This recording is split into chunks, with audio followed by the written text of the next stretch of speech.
மூளை சலவை செய்யப்பட்ட சாதி எனும் நோயிலிருந்து வெளியில் வந்தால்தான் நிம்மதியாக இருக்க முடியும் என்று நடிகர் சத்யராஜ் அறிவுரை வழங்கியுள்ளார்.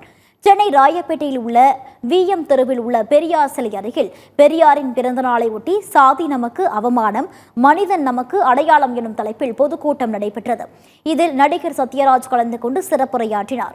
சாதி ஒரு காட்டு மிராண்டித்தனமான செயல், சாதி எந்த வகையிலும் உதவ போவதில்லை என குறிப்பிட்ட அவர், இன்றைக்கு இங்கு நின்று பேசுவதற்கு காரணம் சாதி கிடையாது, சினிமாவை கண்டுபிடித்த விஞ்ஞானியும் மின்சாரத்தை கண்டுபிடித்த விஞ்ஞானியும் தான் காரணம் என கூறினார்.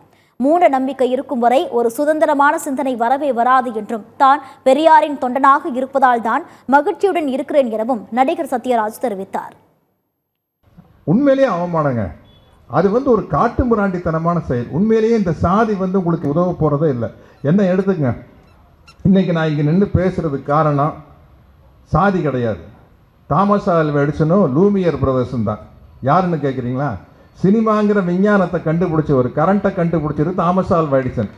இது எல்லா வகையிலையும் இந்த ஜாதிங்கிறது ஒரு பெரிய அது ஒரு மூளை சலவை செய்யப்பட்ட அது ஒரு நோய்.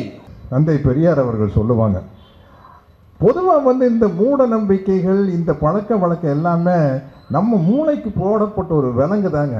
நம்மளால் நிம்மதியாக மகிழ்ச்சியாக சந்தோஷமாக இருக்கவே முடியாது. அவன் என்ன நினைப்பான், இவன் என்ன நினைப்பான், நம்ம சாதிக்காரன் என்ன நினைப்பான், ஊருக்காரன் என்ன நினைப்பான், இதிலேயே தான் நம்ம போய்கிட்டு இருப்போம் ஒழிய ஒரு சுதந்திரமான சிந்தனை நம்மளுக்கு வரவே வராது.